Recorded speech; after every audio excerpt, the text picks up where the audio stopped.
Écoutez, il est l'heure, si vous le souhaitez, sauf si vous aviez des questions supplémentaires, euh, que l'on puisse donc passer la parole à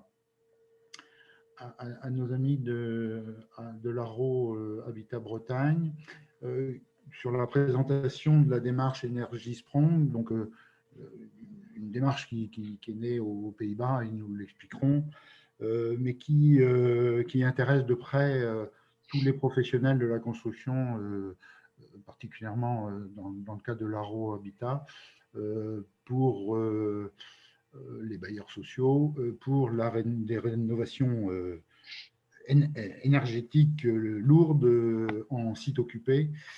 Donc, il y a des projets en Bretagne et je passe donc la parole à nos amis qui vont nous animer donc cette partie qui doit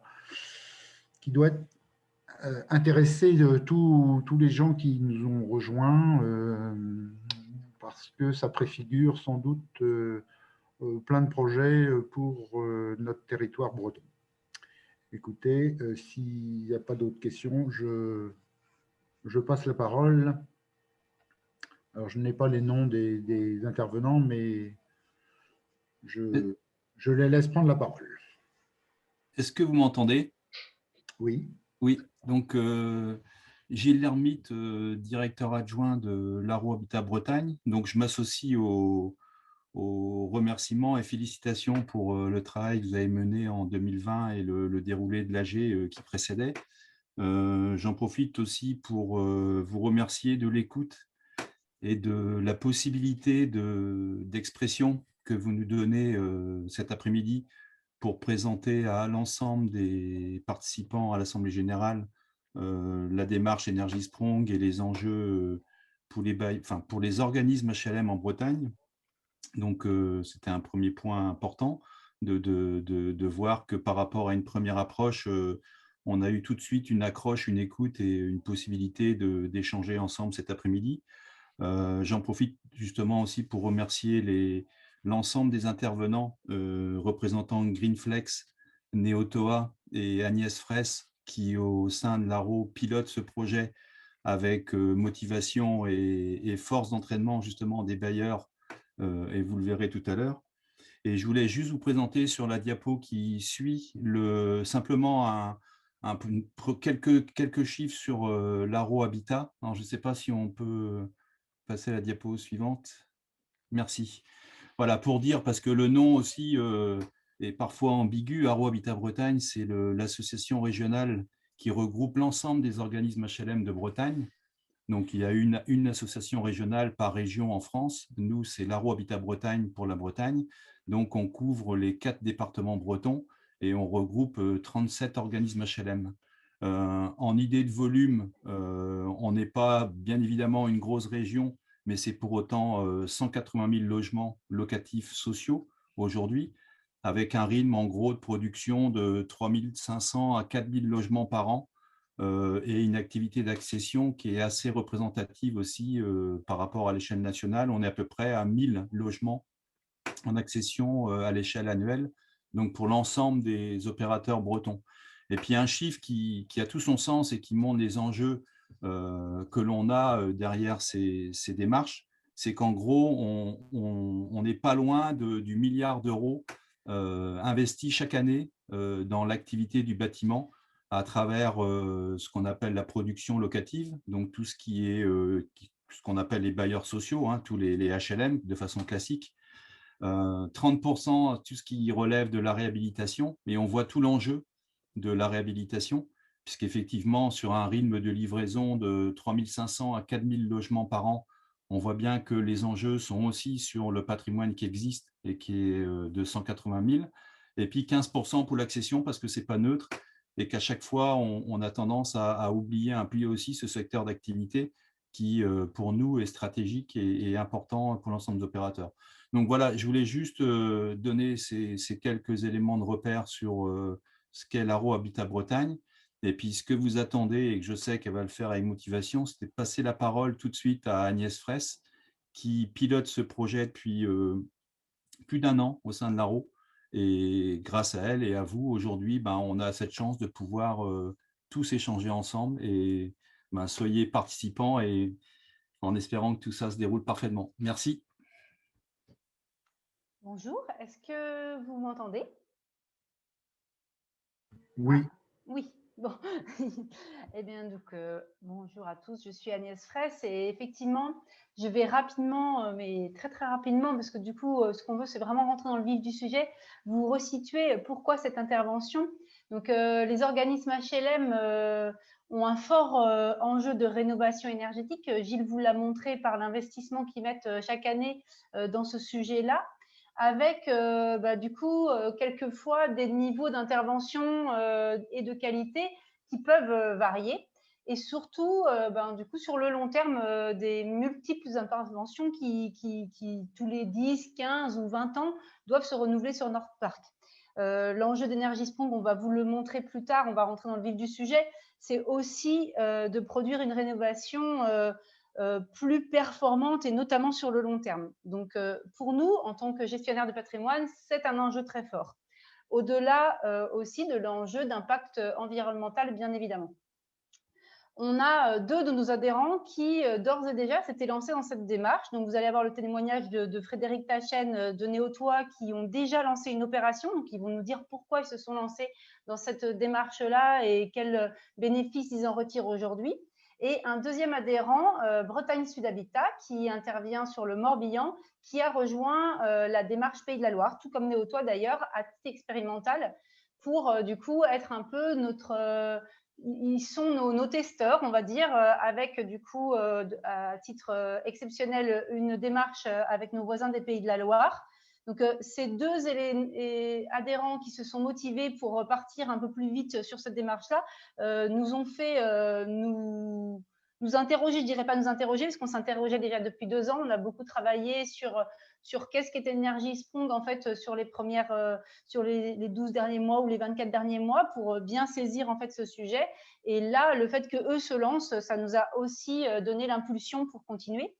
Et puis, bien sûr, une volonté depuis longtemps, et c'est pour ça qu'on faisait de la veille aussi sur ce sujet, de s'inscrire dans une démarche collective, vertueuse, parce que du coup, on va le voir quand on va rentrer dans la technicité, c'est que la démarche Energy Sprong ne peut être menée que par 1 ou 2 organismes. Il faut un effet masse pour faire changer un environnement global au niveau local. Donc, c'est pour ça qu'on est là devant vous aujourd'hui, parce que ce n'est pas un projet que l'on peut mener seul. C'est bien sûr un projet collectif, c'est un projet d'économie circulaire qui s'inscrit dans une région, qui s'inscrit dans un environnement géographique et qui s'inscrit dans un réseau de partenariats. Donc, c'est bien pour ça qu'aujourd'hui, on a souhaité intervenir auprès de vous. Merci beaucoup au réseau Breton Bâtiment Durable de nous permettre cette tribune et puis vraiment de collaborer et de s'associer à cette énergie qui émane aujourd'hui des organismes, mais qui est à partager. Donc, je vais laisser la parole maintenant aux équipes de Greenflex qui sont les spécialistes et les techniciens de ce sujet.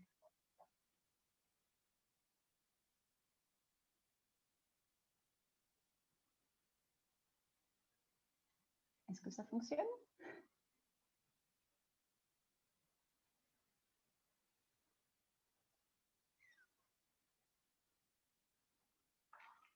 Bonjour à toutes et à tous, Franck Sprecher.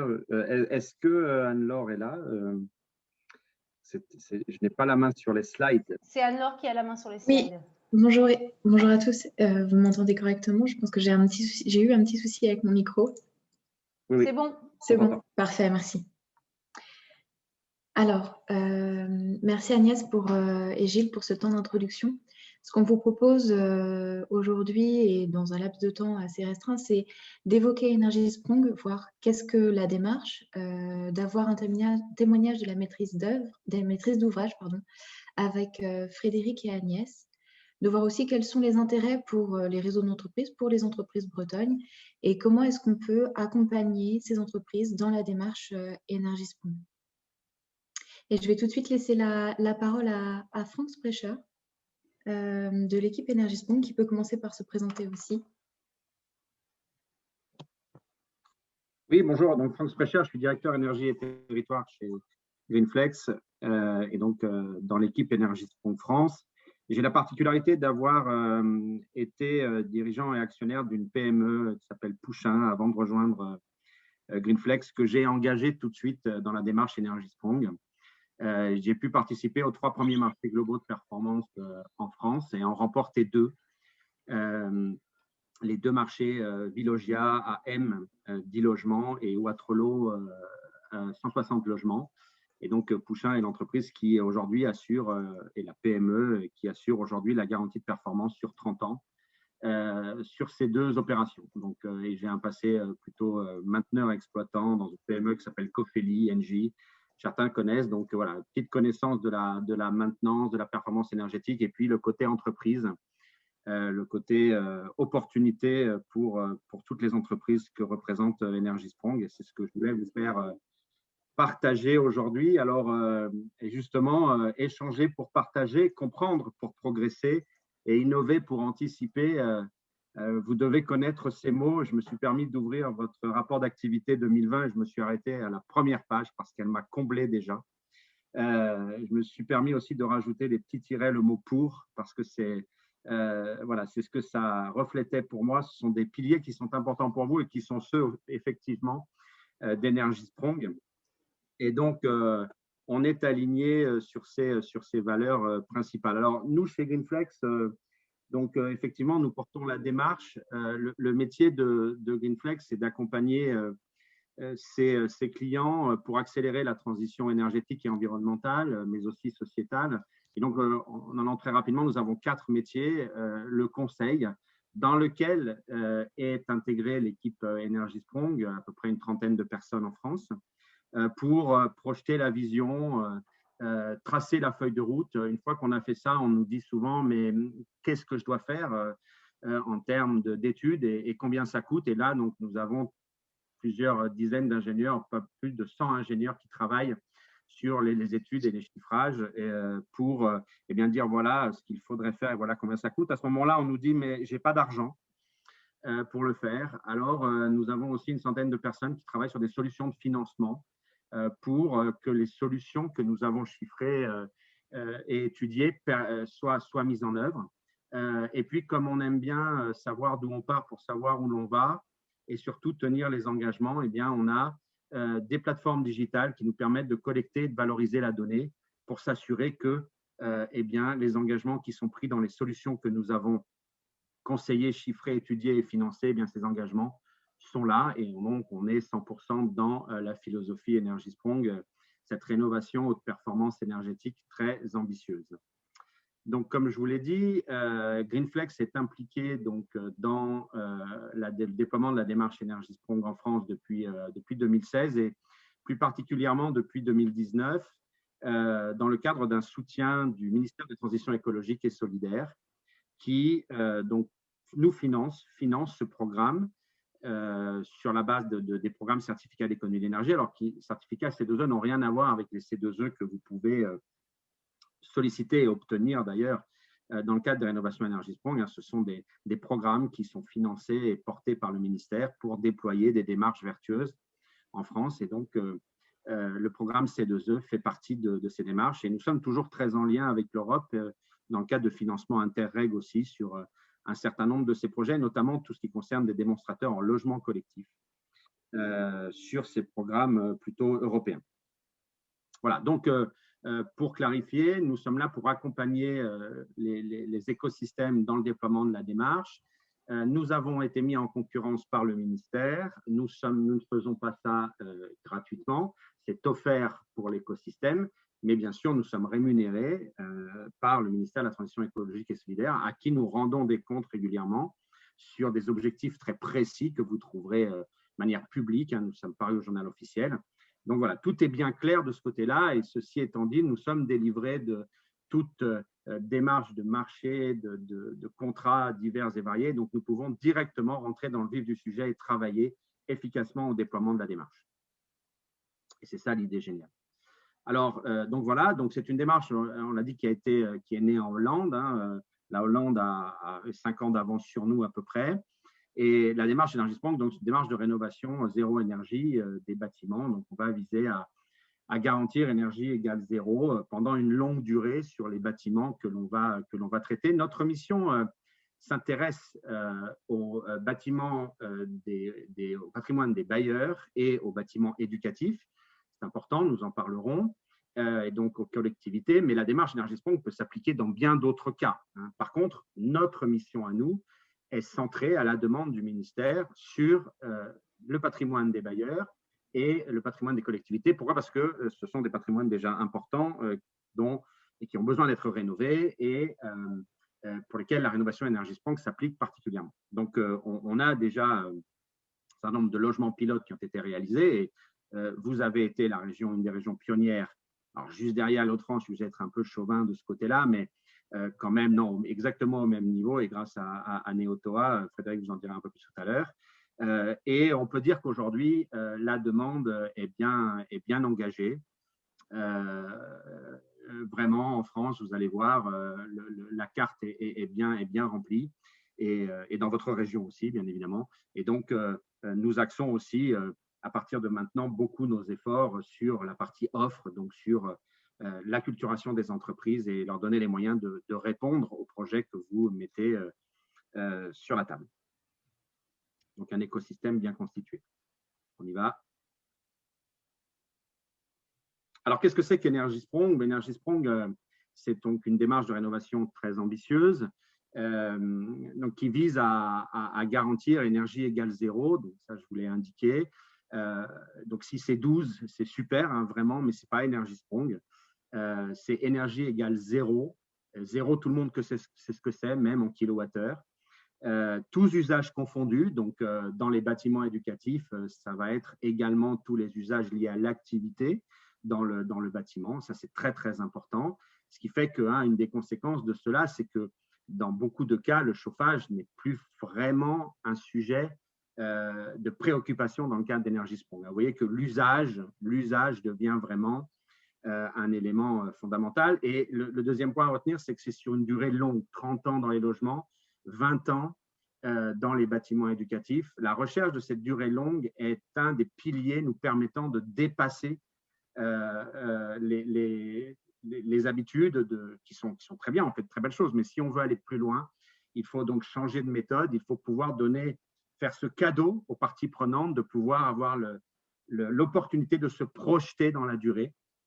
Et moi, quand j'étais dirigeant de la PME, c'était un cadeau de me proposer un contrat de 20 ans, de me proposer de 30 ans, de me proposer du travail pour mes collaborateurs si je faisais sérieusement pendant 20 ans ou 30 ans. Donc, de pouvoir donner ce cadeau aux parties prenantes pour qu'elles puissent justement mieux collaborer pour des solutions qui sont beaucoup plus ambitieuses. Donc, ce E égale 0 garantie. Donc, ça, c'est vraiment très, très important. C'est un équilibre économique qui doit être trouvé et sur lequel nous travaillons. Nous n'y sommes pas encore. Il y a encore besoin de subventions pour faire d'Énergie-Sprong. Ce que nous révèlent les Pays-Bas, c'est qu'on peut y arriver. Et comme nous sommes sur leur talon, nous allons y arriver aussi grâce à vous. Il n'est pas question de réaliser des opérations qui ne sont pas rentables ou qui amènent les acteurs dans le mur, aussi bien les entreprises que les maîtres d'ouvrage. Donc, une opération Énergie-Sprong doit avoir son équilibre économique. Par contre, pour le connaître, eh bien, il faut que nous fassions cette analyse avec vous parce qu'elle n'est pas innée. L'approche Énergie-Sprong est vraiment différente et c'est tout là l'objet de notre accompagnement, de pouvoir réaliser aux côtés des maîtres d'ouvrage, mais aussi des entreprises, le modèle d'affaires d'une opération Énergie-Sprong pour qu'elle soit gagnant-gagnant pour tout le monde. Et il s'arrive parfois que ça ne l'est pas. Et donc, quand ça ne l'est pas, eh bien, c'est aux parties de prendre la bonne décision, mais il nous arrive parfois de démontrer que ça ne l'est pas, bien évidemment. Ce sont des travaux réalisés en temps court et en site occupé, très importants pour les bâtiments scolaires, les écoles, mais aussi pour les logements. On évite le déménagement. Alors, je vois qu'ici, il n'y a pas marqué la semaine, parce que la semaine, c'était un record aux Pays-Bas, mais il n'est pas raisonnable, hein, bien évidemment, mais c'est vraiment réalisé en site occupé, donc dans un temps court. Et donc, quelle est la préoccupation ultime, la finalité d'Énergie-Sprong? Eh bien, c'est l'usager, c'est le locataire, c'est l'usager des bâtiments éducatifs, parce que c'est pour lui, pour qu'il soit fier d'être dans ce bâtiment, qu'il soit fier d'y vivre, que ce bâtiment lui soit confortable, qu'il soit abordable, et cela est vertueux, et cela pour une durée longue. Donc, on va fixer un certain nombre de critères dans les cahiers des charges. Donc, vous les avez ici pour la partie locataire. Voilà, donc vous pouvez voir que on ne fixe pas 19 degrés parce qu'on a bien espoir d'y arriver à 19 degrés, mais on sait qu'aujourd'hui, ce n'est pas vrai. Les gens, la plupart des gens ne vivent pas à 19 degrés. Et donc, on a préféré se baser sur 21 degrés, par exemple, sur une quantité d'eau chaude nécessaire. Bien sûr, les gens font ce qu'ils veulent dans leur logement, bien évidemment. Tout l'objet est de se fixer sur un contrat de base qui est tout à fait atteignable. Et puis, si jamais on va au-delà, c'est d'avoir conscience de la conséquence que peuvent avoir mes actions, ma façon d'être dans ce logement sur mes consommations et de pouvoir les assumer ou alors faire le nécessaire pour revenir dans le cadre d'Energiesprong, qui est un cadre tout à fait flexible. Voilà. Alors, des projets en France, je vous l'ai dit, il y en a un certain nombre. Donc là, vous avez les nouveaux projets. Et alors, nous avons un énorme projet en cours en Pays de Loire. Hein, on en a parlé, on en reparlera, avec 2000 logements. Mathilde est là, elle pourra vous en dire un peu plus. Mais voilà, ça part dans toutes les régions de France. Et si on va sur la slide d'après, parce que vous pourrez prendre connaissance de tout ça, vous allez voir que vous êtes cernés, en fait. Hein. Vous êtes complètement cernés et ça tombe bien parce que vous êtes partis aussi. Vous voyez que on a des enjeux un peu vraiment dans toutes les régions aujourd'hui. Une nouvelle démarche collective qui part dans les Hauts-de-France, Auvergne-Rhône-Alpes également, avec des ateliers qui s'organisent. Et puis, merci beaucoup aux équipes, à Gilles, à Agnès, parce que la démarche que vous avez lancée aussi en Bretagne à nos côtés est vraiment dynamique et est vraiment suivie. Et ça fait vraiment plaisir de travailler avec vous parce que, encore une fois, c'est ensemble. On a nécessaire d'échanger, de partager pour pouvoir entrer le plus sereinement possible dans cette innovation et anticiper les enjeux qui sont devant nous face à ces rénovations. Il faut que j'aille plus vite. Alors, juste quelques mots effectivement sur les bâtiments éducatifs, hein, parce que c'est important pour l'écosystème des entreprises. Energiesprong ne concerne pas que les logements, ça concerne aussi les écoles, les collèges, les lycées, les universités. Et nous avons en France un grand nombre de bâtiments qui partent. Alors, c'est aussi simple. Hein, si je prends rapidement aujourd'hui une collectivité engagée dans le décret tertiaire, donc une commune engagée dans le décret tertiaire, rénover 2 écoles en Energiesprong, c'est-à-dire les faire passer de 300 kWh par mètre carré par an à 0, d'un coup, d'un seul, est garantie pendant 20 ans, une grosse partie de l'engagement décret tertiaire est déjà atteint. Et en plus, on rénove une école, un bâtiment emblématique. On se souvient tous, en tout cas moi avec plaisir, de l'école primaire dans laquelle j'étais. Et donc, c'est vraiment pour les conseils municipaux qui se sont installés il y a quelques mois et qui sont face à ces enjeux, une opportunité assez intéressante de pouvoir rénover ambitieusement, mettre des énergies renouvelables en place, s'engager sur la trajectoire décret tertiaire et tout, ce qui va bien. Voilà. Important pour les entreprises aussi, parce que certaines entreprises vont être attentives au fait qu'il n'y a pas que la démarche bailleur, qu'il y a aussi des démarches qui s'engagent sur les bâtiments tertiaires. Merci Franck pour cette introduction sur la démarche Energiesprong. Ce que je vous propose, c'est de laisser la parole à Agnès Fraisse et à Frédéric Tachen pour leur témoignage. Toute la démarche Energiesprong, comment est-ce qu'ils l'ont connue, comment est-ce qu'ils la vivent aujourd'hui sur le territoire breton. Rapidement, avant que Frédéric vous fasse le témoignage d'un organisme du coup qui s'est lancé dans la démarche, et on est très fiers en fait qu'il soit sur notre territoire. Nous, on voulait juste vous dire que du coup, effectivement, pourquoi les organismes se sont lancés dans cette réflexion-là, c'est que en fait, ensemble, on constitue un socle de logement qui donne de la lisibilité à notre territoire en se lançant collectivement. Donc, c'est pour ça que c'est ce que je disais tout à l'heure. En fait, c'est impossible pour nous d'imaginer que Energiesprong se fasse sans le collectif de partenaires, et puis que les organismes se lancent chacun en ordre dispersé. Donc, bien sûr, il y a toujours des précurseurs. Neoto en fait partie. ils sont expérimentaux, ils ont testé la méthode, mais aujourd'hui, on vous le montrera dans un second temps, hein, les diapos sont prévus dans la suite, mais on est vraiment sur une démarche collective à l'échelle de la région, avec 95% des organismes intervenant sur notre territoire qui sont intéressés par cette démarche. Voilà, donc Frédéric, je te laisse témoigner d'une réalité d'opération. Bonjour à tous. Donc Frédéric Tachen, je suis le directeur de la construction et du patrimoine chez Néotoa. En quelques chiffres, hein, je vais vous présenter quand même la structure. Néotoa, c'est le bailleur d'Ille-et-Vilaine. C'est 22 000 logements aujourd'hui, la plupart sur le territoire d'Ille-et-Vilaine, mais un petit peu aussi puisqu'on vient de fusionner avec Dinan Habitat sur le territoire des Côtes d'Armor. On produit en production neuve 700 logements par an, à peu près 550 en locatif et 150 en accession. Et le sujet qui va nous importer aujourd'hui, c'est les 21 millions d'euros qu'on met tous les ans sur l'entretien et la réhabilitation de notre parc. Donc c'est vrai que quand Greenflex est venu nous proposer de nous associer à cette démarche en 2015 maintenant, hein, ça fait un petit moment, on a tout de suite adhéré parce que c'est vrai que ça rejoignait un certain nombre de nos valeurs, d'être un acteur responsable et innovant sur notre territoire, mais aussi parce que ça contribue aux enjeux que sont les nôtres en termes d'entretien de patrimoine. C'est-à-dire que ça répond à la baisse de la quittance globale du locataire, hein, de par les ambitions énergétiques sur ces travaux. Et pour nous, c'est un point important, hein, que le client final puisse avoir des charges les plus maîtrisées possibles, à la fois celles qu'on lui facture, mais celles qui sont aussi facturées par les fournisseurs d'énergie.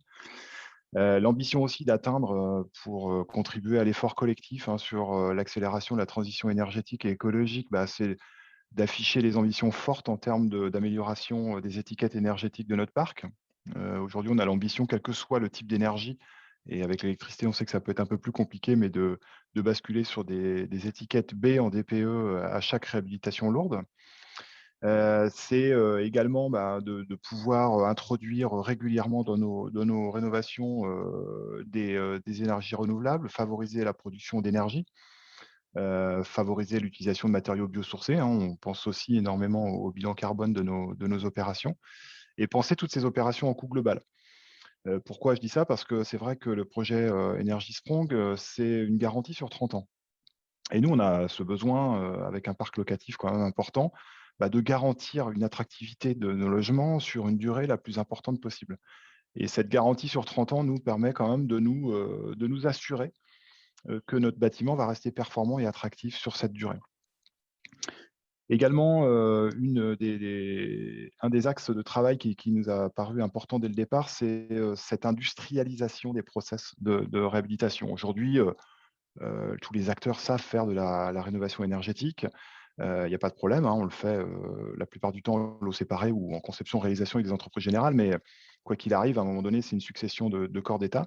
L'idée, c'est d'essayer parce que c'est un vrai sujet qu'on a également sur le neuf, mais qu'on retrouve sur la réhabilitation de plus en plus, c'est d'industrialiser, d'optimiser les process de fabrication hors site et de venir assembler pour gagner du temps aussi après sur place, pour pénaliser le moins possible le locataire, mais aussi pour améliorer la qualité. Alors, c'est loin d'être une critique, hein, ce que je vais dire là, mais on sait aussi, quand on compare par exemple avec un milieu industriel qui aujourd'hui arrive à dégager un niveau de qualité assez important. Moi, dans mon périmètre, j'ai aujourd'hui à piloter malheureusement aussi toute la dommage ouvrage sur les constructions neuves.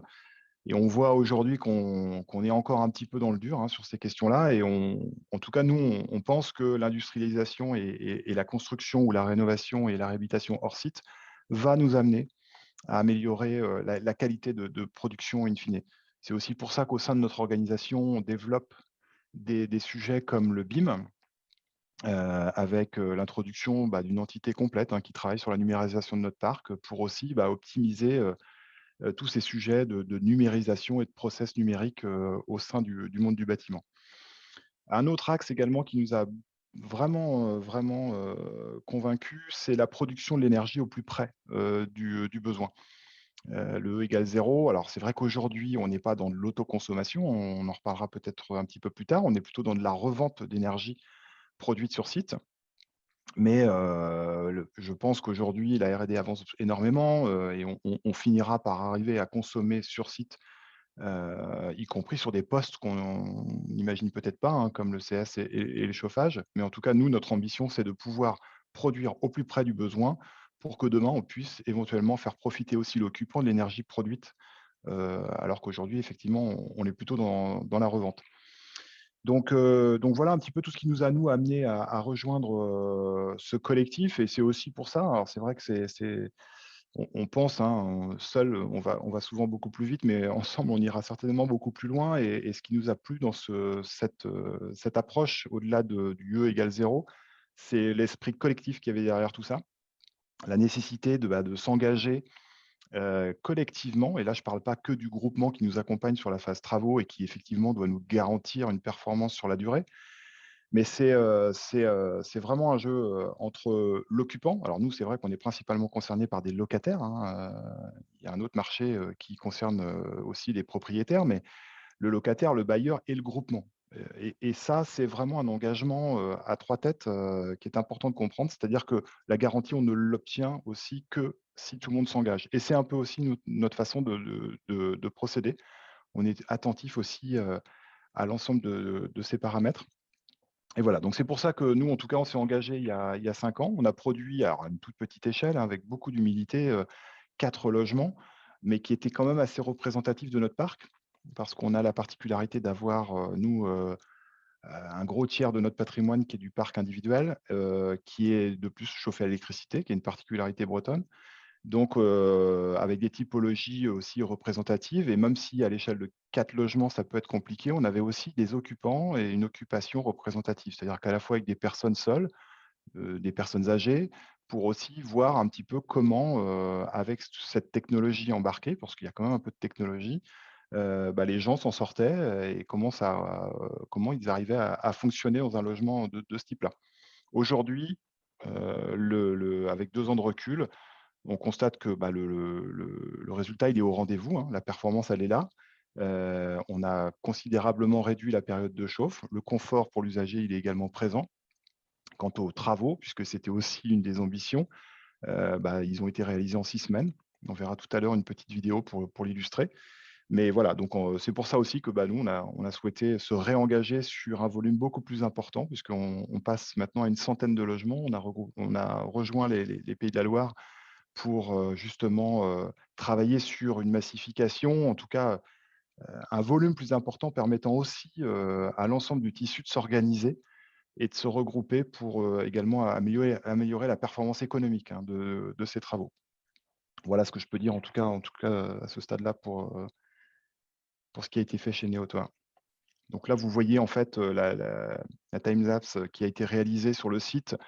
Alors, on n'est pas encore sur des éléments totalement préfabriqués en permanence, hein. On a fait une opération de désamiantage qui forcément nécessite des interventions sur site.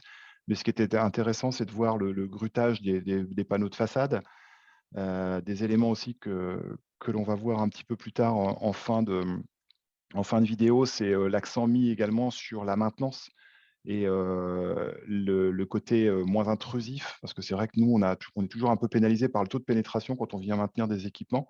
Il faut que l'occupant soit présent. Là, en fait, la petite subtilité qui avait déjà été développée aux Pays-Bas, c'était de venir ajouter un module thermique triple service, hein, qui gère à la fois le chauffage, le CS et la ventilation en façade des pavillons avec, voilà, on les voit, hein, ce sont les ailes à l'envers, où on vient tout de suite intervenir à l'intérieur de ce module sans avoir besoin de pénétrer dans le logement. Donc, c'est également aussi un des points forts du sujet, c'est que cette démarche collective, elle amène aussi à avoir un développement collectif et avec beaucoup d'intelligence autour de la table, on finit par penser des choses qui sont en tout cas pour nous très, très, très constructives dans la durée.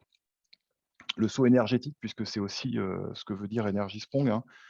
Sur un site comme celui-là, on est quand même passé d'une étiquette DPE-E avec 300 kWh énergie primaire par mètre carré à une étiquette B, 60 kWh. Donc, quand on parle de saut énergétique, on est vraiment dans quelque chose qui s'est vérifié également sur le résultat. Voilà.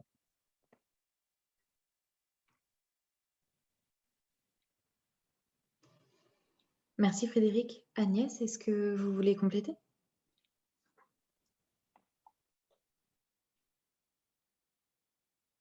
Agnès, votre micro est coupé. Pardon, excusez-moi.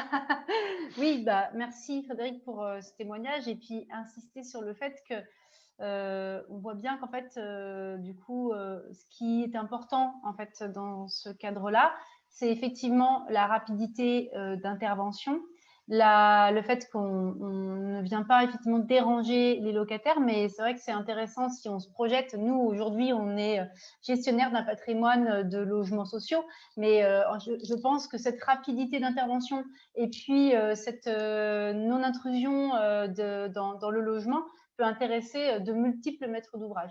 En fait, aujourd'hui, nous, on est là pour dire, nous, on est une pierre à l'édifice, mais en fait, c'est intéressant de pouvoir faire en sorte que tous les maîtres d'ouvrage et toutes les entreprises et toute la géographie en fait du bâtiment de la région s'intéressent à ce sujet-là, tant en recherche et développement pour pouvoir proposer des solutions, puisque du coup, là où certains de nos organismes s'inquiétaient du côté répétitif en fait qu'on pouvait obtenir avec ce type de rénovation, on est vraiment rassuré quand on regarde les réalisations qui se sont déjà réalisées, parce qu'en fait effectivement on est sur de la rénovation avec des façades qui viennent se pluguer sur des façades déjà existantes.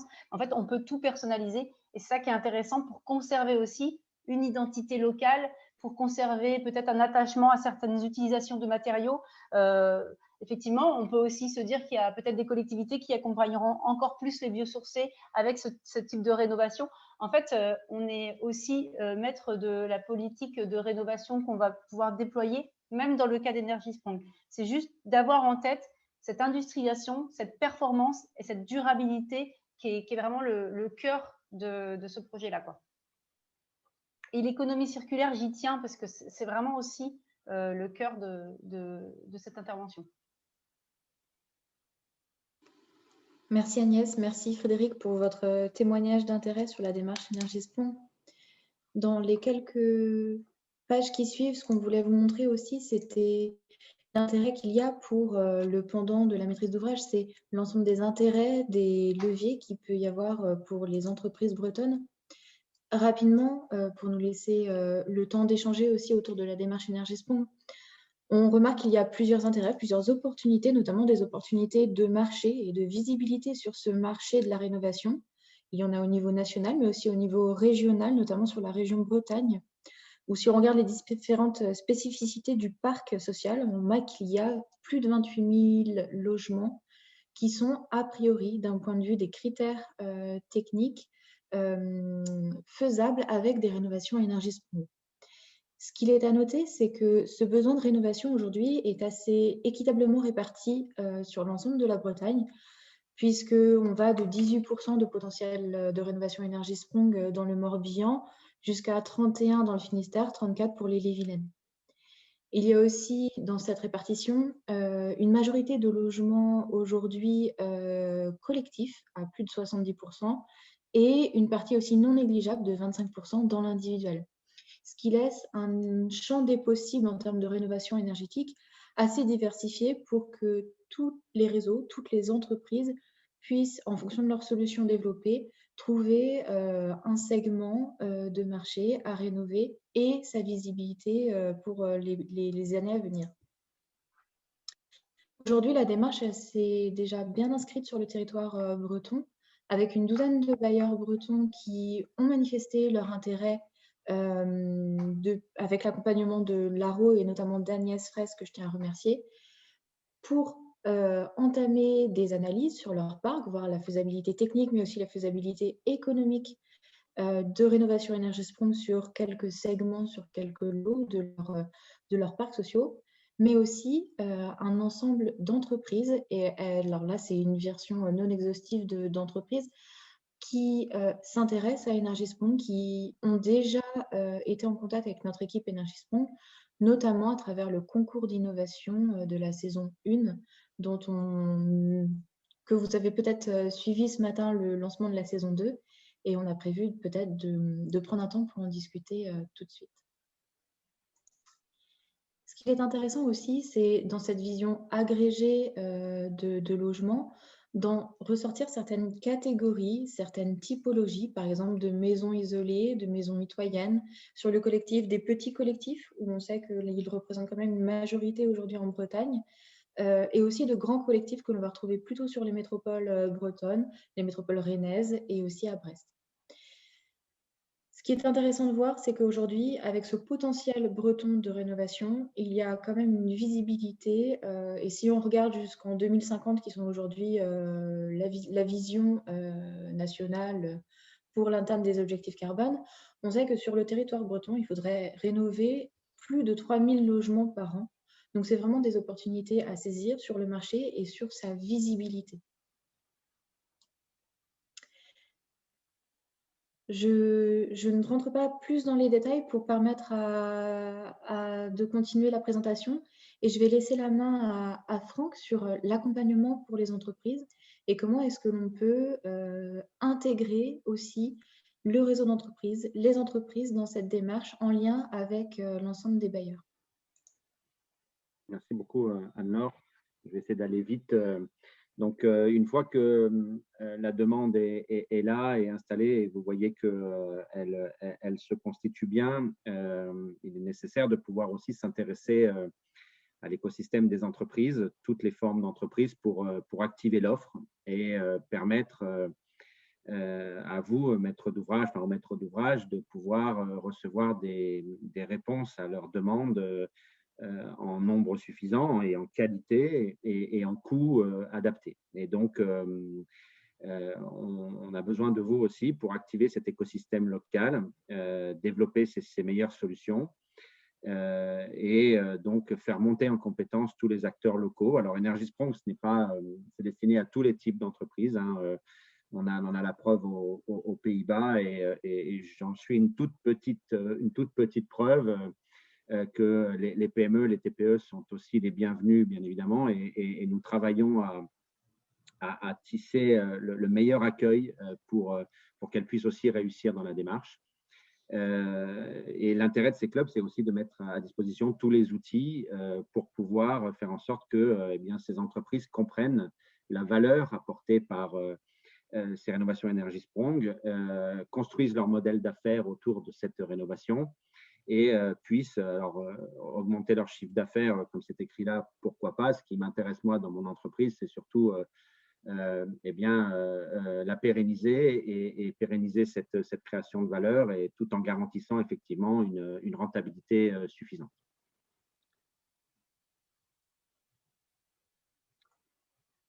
Donc, nous avons tout un panel de moyens et à mise à votre disposition qui se regroupe en quatre grands domaines. Alors, le concours d'innovation, effectivement, qui a été, qui sera encore pour sa saison 2, un rendez-vous incontournable pour les entreprises. Elles l'ont bien compris parce que quand on voit la motivation, le nombre de candidats et de groupements candidats et la qualité des réalisations que l'on a constatées à la première saison, on voit que vraiment, c'est vraiment un passage très, très important. Et puis, je peux aussi noter toute la base documentaire, tous les guides, les cahiers des charges, les retours d'expérience que nous avons et qui sont à votre disposition pour permettre de mieux comprendre les enjeux d'Energisprong et pouvoir s'y engager. Alors, quelle forme pourrait prendre un club en Bretagne? Alors, la question est là, mais la réponse est surtout chez vous. Ce qu'on peut et elle vous appartient. Ce qu'on peut vous partager, c'est ce qu'on a pu voir ailleurs et ce qu'ont fait les autres. Alors là, vous avez l'exemple des Hauts-de-France, où nous avons des pôles d'excellence qui ont pris le lead, la conduite des clubs entreprises Energiesprong dans les Hauts-de-France avec un focus bâtiment sur le CD2E qui est un cluster bien connu. Et puis le pôle énergie pour tout ce qui est la partie énergie. Et puis Fibois aussi qui est là pour la partie biosourcée.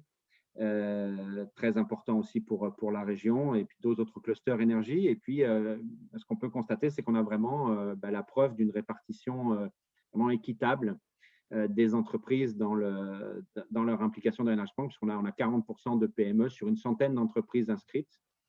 Donc, notre prochain club aura lieu le 30 mars et le dernier a eu lieu il y a une dizaine de jours et nous avons traité du E égale 0 la dernière fois.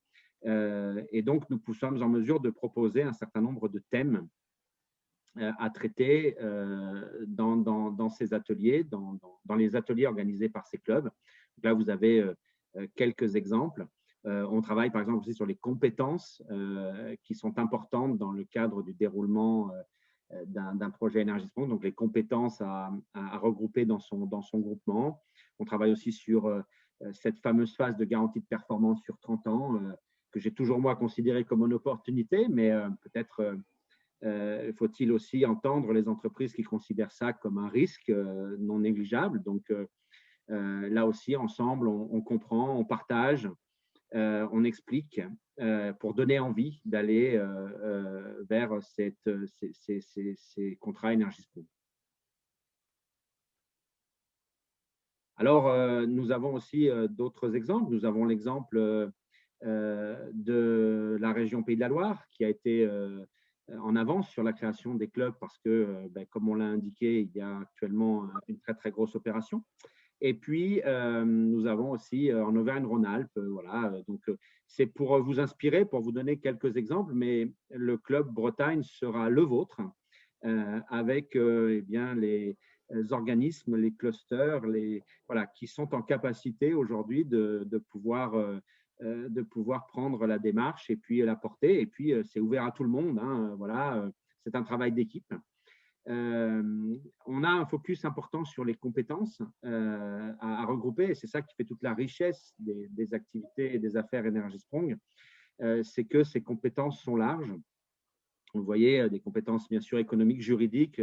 Les projets Energy Sprong restent des projets un peu complexes, mais c'est ça aussi qui donne la performance. Donc, on va faire appel à des marchés globaux de performance. Donc, ça demande…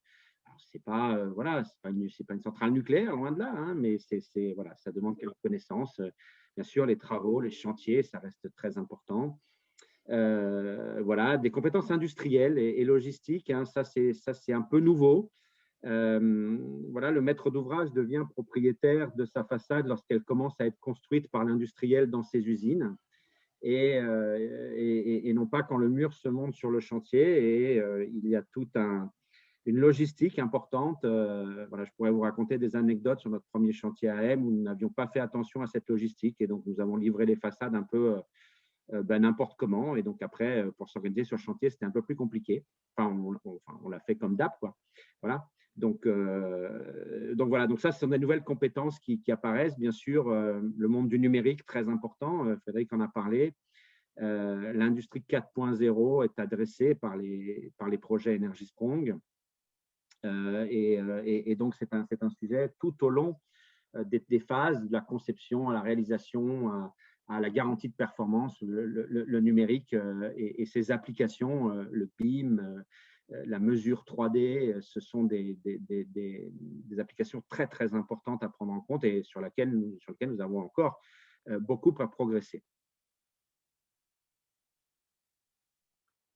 Alors, on vous a parlé du concours d'innovation. Donc, le premier s'est terminé au mois de septembre dernier. Vous avez la photo des participants et des lauréats à qui des prix ont été remis. Donc, vous aurez tous les liens, vous pourrez revoir ça. Et puis surtout, on attend les entreprises de la région Bretagne pour la deuxième saison qui a été lancée officiellement ce matin. Donc, dans quelques semaines, le cahier des charges va être disponible et donc les entreprises peuvent d'ores et déjà se renseigner pour préparer leur candidature avec, encore une fois, des catégories très concrètes, avec, encore une fois, des bailleurs et là, pour la première fois, des collectivités qui seront parrains, marraines, qui vont mettre des bâtiments à disposition pour des bâtiments réels pour que les travaux puissent être le plus applicatifs possible,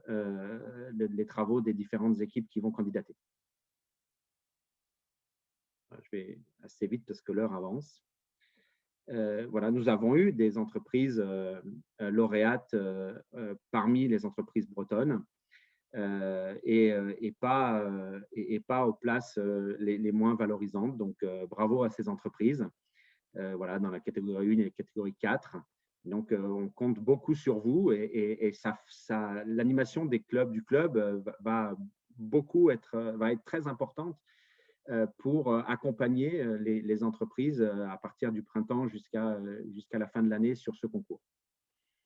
Donc, c'est vraiment une opportunité, cette démarche Energy Sprong, avec beaucoup de questions qui se posent. Donc, je dirais que le premier cas concret dans les clubs, c'est de vraiment faire en sorte que les questions soient posées, que les entreprises s'expriment sur leurs ressentis et que petit à petit, pas à pas, tous ensemble, avec nos compétences, nous puissions apporter des réponses. Alors, certaines conviendront et permettront d'aller plus loin, certaines ne conviendront pas au moment de l'histoire de l'entreprise parce que les priorités pourront être ailleurs.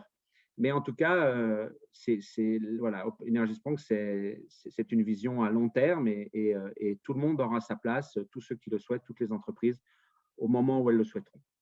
Donc, l'un des intérêts, c'est de mettre en parallèle et de faire aussi se parler les deux mondes qui se parlent déjà beaucoup, hein, des maîtres d'ouvrage et des entreprises. Et donc, vous avez là un exemple, c'est peut-être les Hauts-de-France, mais vous avez là un exemple du fonctionnement des clubs, avec un décalage bien évidemment des clubs entreprises, puisque, comme on vous l'a dit, on travaille d'abord sur la structuration de la demande. Et donc, on fait tout pour organiser des échanges entre ces différents clubs pour que chacun, c'est le planning Bretagne, alors, très bien, je n'avais pas, merci pour cette précision, mais il est tout à fait conforme et en lien avec la performance recherchée, donc très très bien. Voilà, donc c'est juste pour montrer qu'il est vraiment important de pouvoir copiloter ensemble la démarche pour arriver au succès in fine.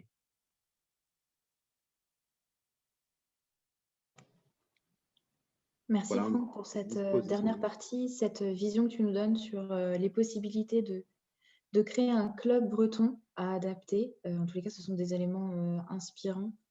Il nous reste quelques minutes pour poser nos questions.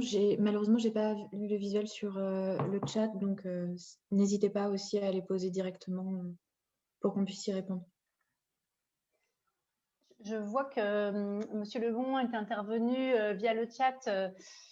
On a oublié de vous dire que c'est une méthodologie à construire et que bien sûr, cette méthodologie, elle associera tout l'environnement des TPE et des PME. C'est bien pour ça que nous sommes là aujourd'hui, pour vous associer et que dès la prochaine étape, en fait, vous serez sollicité.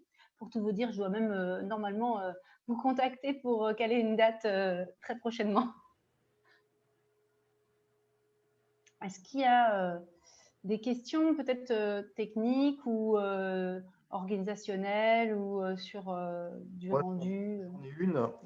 Est-ce qu'on va être contacté par mail ou par téléphone justement par rapport à ce que vous venez de dire à l'instant? Est-ce qu'on peut, je ne sais pas, mis à part la visio, se voir, peut-être avec des masques ou je ne sais pas? Est-ce que c'est possible qu'on parle?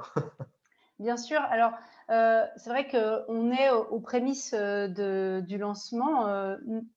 Il nous paraissait essentiel et nécessaire de contacter le réseau Breton Bâtiment Durable qui nous accueille pour cette tribune aujourd'hui et qui, on peut le dire aujourd'hui, est collaborateur de ce projet pour construire une méthodologie. La méthodologie, elle peut être de se voir très rapidement en club ou pas, en présentiel ou pas, tout ça sera à déterminer.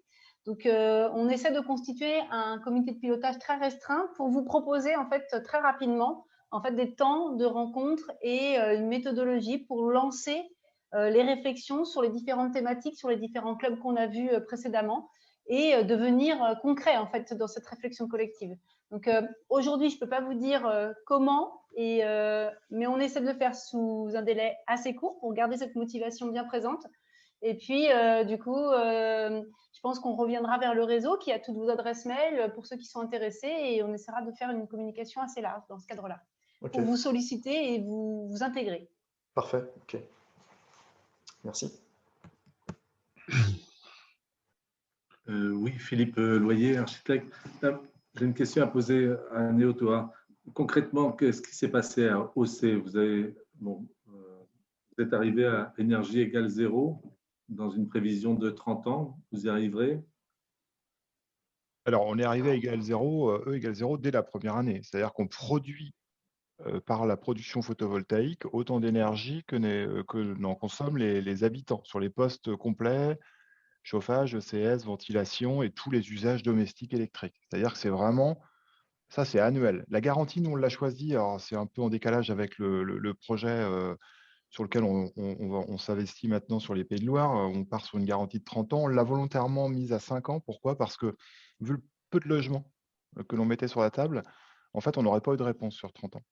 Donc, on a volontairement fait l'exercice sur une garantie de 5 ans parce que ce qu'on voulait observer, nous, c'était surtout les process, le résultat. Après, voilà, d'autres sujets arrivent. Il y a beaucoup plus de volume de logements à arriver où là, on part sur des garanties de 30 ans. Et là, effectivement, on sera encore plus observateur de ce qui va se passer sur cette durée-là. Mais sur les 4 premiers logements, c'était surtout pour observer le concept et voir un petit peu comment tout le monde pouvait réfléchir. Parce que tout à l'heure, je parlais, nous, ce qui nous intéresse beaucoup, c'est de savoir comment, dès le début, on intègre justement la phase conception que vous portez, par exemple, mais avec aussi les entreprises qui vont réaliser, mais dès le départ aussi avec les entreprises qui vont maintenir. Et comment ce groupement-là pouvait réfléchir à une solution durable dans le temps et garantie. Parce que pour nous, il est essentiel que, par exemple, l'entreprise qui va assurer la maintenance des équipements soit associée dès le départ pour avoir une chance, justement, de garantir cette performance dans la durée. Mais en tout cas, l'objectif E égale 0, il est atteint dès le départ.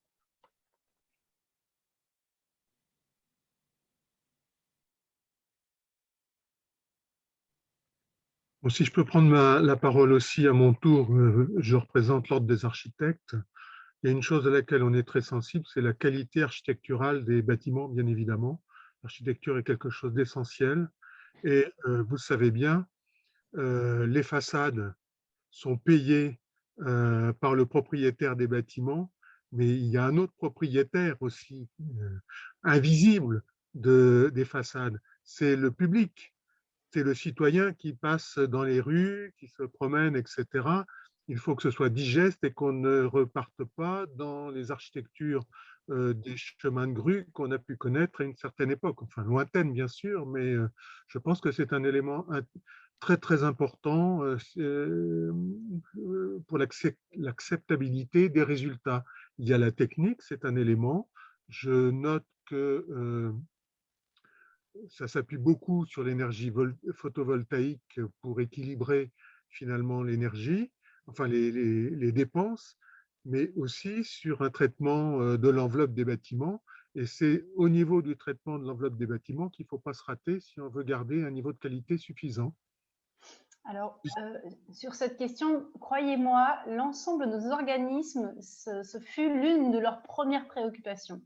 Ils ont à cœur d'être des maîtres d'ouvrage qui ont un patrimoine dont ils peuvent être fiers et dont, effectivement, d'un point de vue urbanistique et architectural, on peut collectivement être fiers. Et du coup, quand on regarde les réalisations qui ont déjà été réalisées, notamment effectivement aux Pays-Bas, puisqu'il y a quand même un recul qui est assez intéressant, on peut être rassuré sur cette question de la monotonie, parce que du coup, il faut parler des choses et ne pas recommencer ce qu'on a pu connaître quelques décennies auparavant. Et en fait, c'est pour ça que dans l'introduction, j'avais bien précisé qu'en fait, ce qui est vraiment intéressant, ce qui a rassuré aussi l'ensemble de notre collectif, c'est que en fait, tout est personnalisable et à travailler, qui avec les ABF, qui avec les collectivités, avec les maîtres d'ouvrage, avec les architectes qui sont propriétaires aussi, enfin qui ont dessiné initialement les bâtiments qui peuvent encore être aussi dans le circuit et du coup avoir leur mot à dire ou encore avoir envie de travailler avec les maîtres d'ouvrage. Donc quelque part, en fait, c'est une nouvelle peau, mais une nouvelle peau qui est très qualitative et qui peut être définie avec un cahier des charges multiple et très personnalisable. Donc la technique, elle est au service de l'architecture dans ces cas-là. Voilà, et si je peux compléter Agnès, parce que nous, on n'est pas des architectes, hein, on a traité un patrimoine qui nous a été livré avec un certain nombre de points singuliers. Donc quand on retravaille l'enveloppe, forcément, l'idée c'est de les traiter de manière aussi efficace que l'ensemble de l'architecture. On n'est pas du tout dogmatique hein, sur tel ou tel matériau de bardage. On est vraiment dans le pragmatisme. Et je parlais tout à l'heure d'une garantie de l'attractivité sur 30 ans. Ce n'est pas uniquement une garantie sur la performance énergétique. Hein. Il faut aussi que ce produit il plaise et que les gens ont envie d'y loger. Donc, on est bien évidemment conscient de la qualité du produit fini après rénovation qui doit, nous garantir une attractivité patrimoniale forte du début à la fin. Et la place de l'architecte est pour nous également essentielle. Je vous remercie. Merci, Monsieur Renier, pour cette question importante, effectivement, et qui fait partie intégrante de la question aussi que l'on se pose dans Energy Sprong, et que, par exemple, Mathilde Henry, qui est présente, a eu l'occasion de traiter lors de la démarche avec vos collègues ligériens. Et ce sera important non seulement de l'intégrer, mais aussi d'avoir les compétences représentatives pour pouvoir en discuter ultérieurement lors de prochains ateliers, par exemple. Tout à fait, merci Anne-Laure. Peut-être juste pour compléter, en effet, donc ce que Franck vous avez présenté tout à l'heure avec le cahier des charges Energy Sprong, c'est bien le strict minimum qui doit faire partie de chaque projet Energy Sprong, et ensuite c'est à la main de chaque maître d'ouvrage de compléter pour en faire un cahier des charges propre à ses enjeux et aux enjeux de son territoire, et notamment d'apporter une part très importante à l'architecture. Et comme le disait Anne-Laure, c'est bien ce qui a été prévu dans la démarche qui s'est passée en Pays de la Loire et que Néotois a rejoint. Et donc, voilà, ce sera également l'objectif d'en discuter avec vous pour que la maîtrise d'ouvrage ait bien en tête tous ces enjeux-là. Je vous en remercie.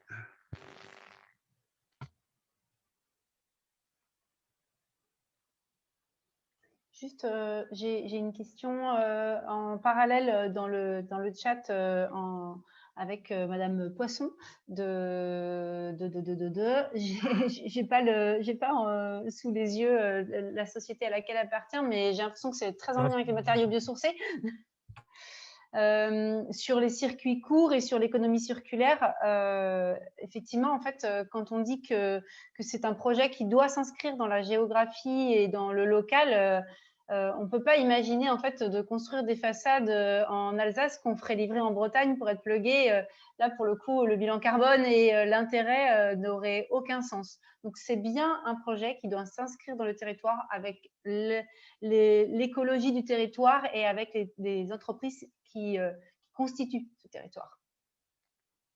Oui, ma question portait sur ce sujet, parce qu'on a beaucoup parlé d'énergie zéro, mais on fait bien la différence entre l'énergie, les consommations énergétiques du bâtiment en exploitation et son énergie grise. Et finalement, je me demandais si Energy Sprong prend en compte tout ce côté bilan carbone, et apparemment c'est le cas. Merci pour votre réponse. Et je ne sais pas, Anne-Laure, peut-être vous pouvez préciser, mais sur l'appel à projet qui s'est déroulé dans les Pays de la Loire, si je ne me trompe pas, je dirais que 70% des entreprises sont des entreprises locales, peut-être même plus, hein, je suis moins sachante sur la question. Mais... Alors, on n'a pas trop le droit de parler des entreprises candidates, mais en tout cas, sachez qu'il y a des majors comme des PME qui ont bien candidaté, voilà, sans pouvoir vous donner de nom, bien évidemment. Ok. Et après, il faut peut-être distinguer, parce que nous, typiquement, 98% de nos achats se font auprès des entreprises locales, implantées localement. Et il ne faut quand même pas confondre l'achat auprès d'une entreprise locale et l'achat des matériaux derrière, qui peut se faire effectivement un petit peu partout. Donc nous, dans notre ambition, on a aussi celle de constituer une force de production locale, avec des matériaux en circuit court, c'est-à-dire qu'on vient chercher au plus près du lieu d'assemblage. Donc il y a tout ça à évaluer. Donc c'est vrai que l'achat peut se faire avec une entreprise locale, mais si effectivement, si elle achète ses matériaux en Chine ou à l'autre bout de la planète, le bilan carbone s'en trouve forcément pénalisé. Donc, c'est tout un écosystème, toute une filière à organiser autour d'une production qui, effectivement, doit se faire localement, mais aussi avec des matériaux que l'on a été chercher au plus près du lieu d'assemblage et de production. D'où l'intérêt pour les biosourcés aussi, puisqu'on sait que c'est les matériaux qu'on va le plus facilement retrouver en local. Voilà, sachant que le biosourcé, pour nous, en plus, il a un autre intérêt, c'est qu'on parle souvent des consommations énergétiques liées au chauffage, mais de plus en plus, le confort d'été a une importance majeure, et on sait que, notamment, la ouate de cellulose, pour ne pas la citer, il y en a plein d'autres, améliore en termes de déphasage la qualité du confort d'été, et c'est aussi pour ça qu'on fait des choix de biosourcés, c'est aussi pour améliorer le confort d'été et pour ça, ils y contribuent grandement. Je vous remercie pour ces précisions. Et effectivement, du coup, je n'ai pas répondu. Donc, je représente bien la Fédération bretonne des filières biosourcées qui regroupe 8 filières de matériaux biosourcés et une géosourcée parce qu'on a aussi la terre crue. Donc, effectivement, il y a ces avantages de déphasage et de gestion de l'hygrométrie de l'air. Et pour la terre crue, vous avez aussi l'apport d'inertie qui fait un peu défaut sur certains autres matériaux biosourcés. Donc, ils fonctionnent bien en complémentarité. Merci, Mesdames Poisson, pour votre remarque. Effectivement, très intéressante concernant le critère carbone, les matériaux biosourcés. Aujourd'hui, ce n'est pas un critère qui est dans le cahier des charges tel que vous avez pu le voir, qui est en quatre parties, notamment avec le E égale 0, qui est le seul critère énergétique du cahier des charges. Néanmoins, ça fait partie des axes de réflexion que l'on mène, que l'on sent prédominant aussi dans notre écosystème comme question. Et ce n'est pas parce que ce n'est pas affiché dans le cahier des charges Énergisprong que ça ne peut pas être un critère spécifique en plus demandé par la maîtrise d'ouvrage. Et on voit avec les réponses qui ont déjà été formulées que l'intérêt est là de la part de la maîtrise d'ouvrage. Aussi, ce que l'on peut constater, c'est par exemple, on a parlé du concours d'innovation. Dans le concours d'innovation de la saison 1, on a laissé libre la possibilité au groupement d'entreprises de répondre avec une contrainte supplémentaire, avec un critère à aller chercher sur le carbone.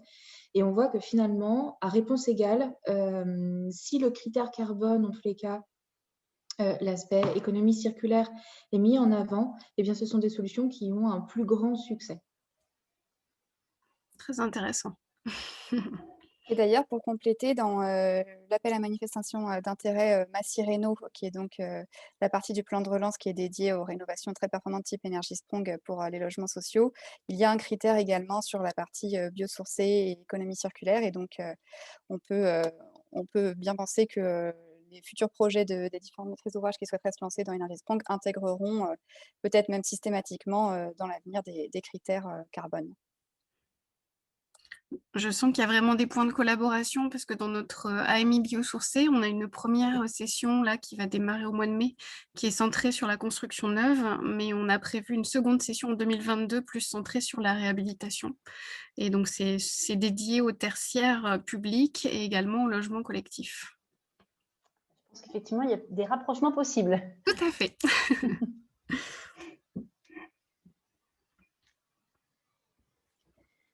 Je vois qu'il est déjà 16h13. On a pris du retard sur le planning initial, mais on peut peut-être encore accueillir une ou deux questions comme vous le souhaitez. Juste, du coup, on mettra à disposition le support d'échange là sur lequel nous sommes intervenus. On le mettra à disposition du réseau pour que vous puissiez le récupérer si vous le souhaitez. Si.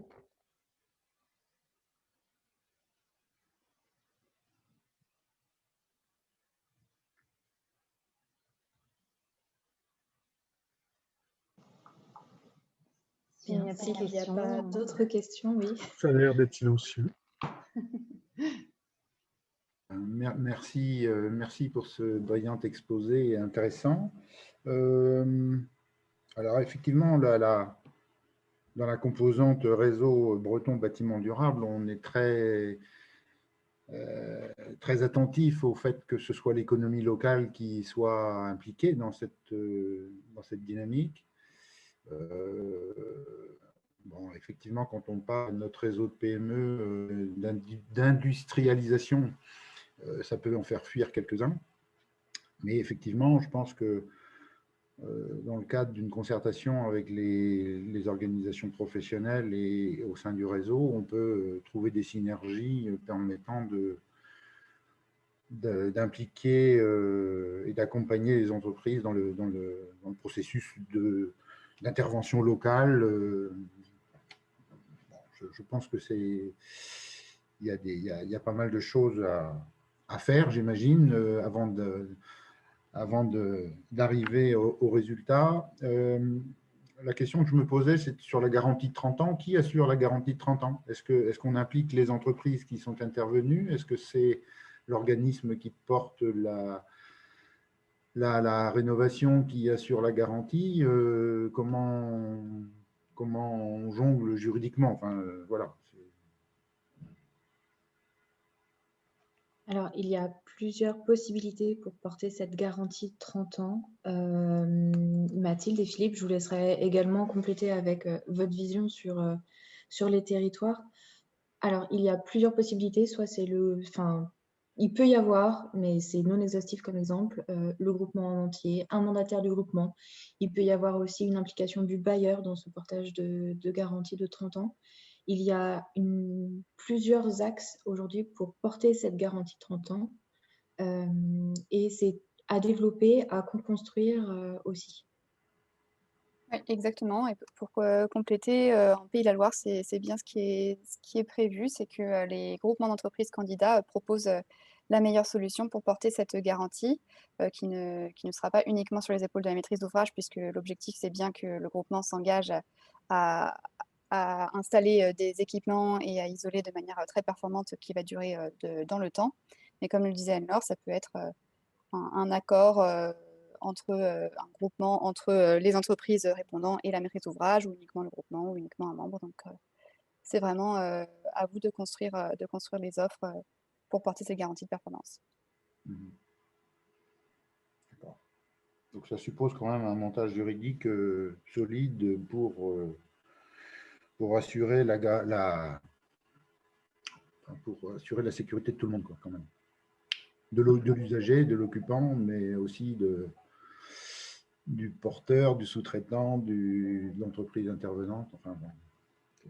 Ce que je précisais tout à l'heure, quand je parlais de triptyque locataire, bailleur, groupement, hein, c'est ça qui est important sur cette garantie-là. Nous, on entend bien effectivement qu'il peut être parfois compliqué pour une entreprise d'aller chercher un assureur qui va garantir la performance de son chantier sur 30 ans, mais c'est pour ça que nous, on est prêt à discuter, à s'engager, parce qu'on a bien conscience que cette garantie, elle ne tient que si ces 3 éléments fonctionnent, c'est-à-dire le groupement parce que par la qualité de ce qu'il aura produit et ce qu'il va être capable de maintenir, mais aussi le bailleur pour la qualité de sa communication, de la relation qu'il va faire avec le locataire et l'occupant, qui lui aussi tient une des clés de la performance de ce qu'on lui livre sur la durée.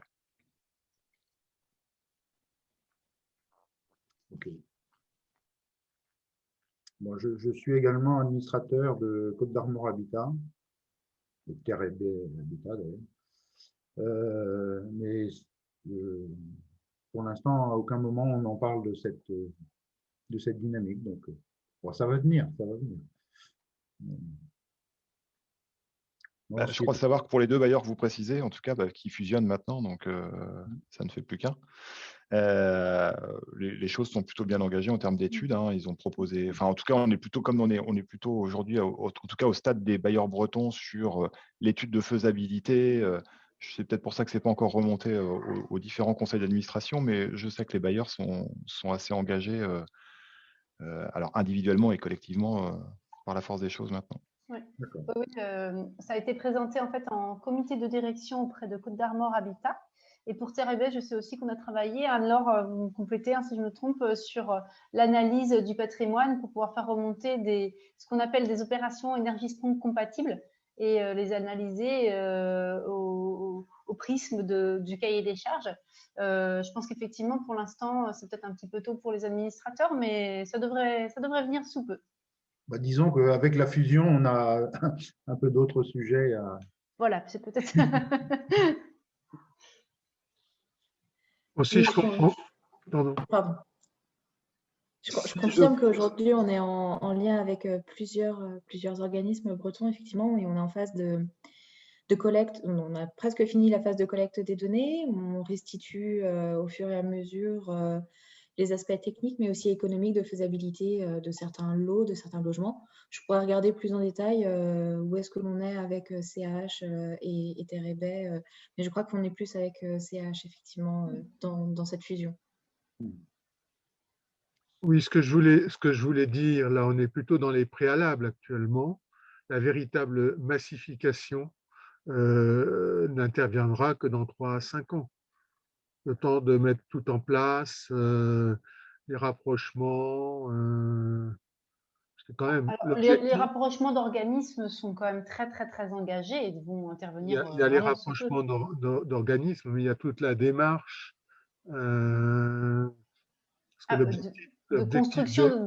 L'objectif de l'État, c'est quand même à un moment donné que ça aille vite. Et la vitesse, ça veut dire massification des interventions pour un résultat qui permet d'améliorer la situation générale très rapidement. Mais cette massification, compte tenu des démarches, mais c'est normal, c'est pas avant 3 à 5 ans. Même si elle a déjà pris forme, alors peut-être pas sur le territoire breton, hein, mais en tout cas, si on regarde les Pays de la Loire, c'est 2000, alors qu'il y a 3-4 ans, on était sur une centaine de logements, donc ça va déjà très très vite. On peut presque considérer que c'est exponentiel. Alors, je ne sais pas si on en aura 20 000 ou 30 000 dans 3 à 4 ans, mais on va dire que les choses sont quand même très sérieusement engagées. Et qu'on peut bénéficier quand même de, mine de rien, on a vu la carte de France tout à l'heure, je pense qu'on peut aller peut-être plus vite que ceux qui ont été précurseurs puisqu'on bénéficie de leur méthodologie, même si, bien sûr, on est en Bretagne, il faudra qu'on définisse nos enjeux, notre façon de faire, mais on a quand même l'avantage de pouvoir tirer parti des expériences qui se sont déjà déroulées autour de nous, nos voisins des Pays de la Loire, et puis dans le nord, dans l'est de la France aussi, ils sont bien avancés. Oui, pour compléter, le réseau breton bâtiment durable, s'il peut être un lien pour créer la synergie entre tous les acteurs, il jouera effectivement ce rôle sans aucun problème.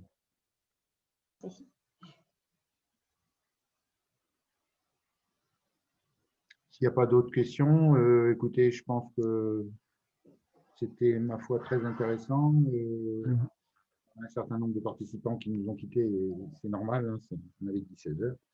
Donc, écoutez, merci beaucoup de vos différentes interventions. Merci de votre participation à cette Assemblée générale, qui est un temps fort toujours d'une association, mais on souhaitait vraiment mettre un coup de projecteur sur cette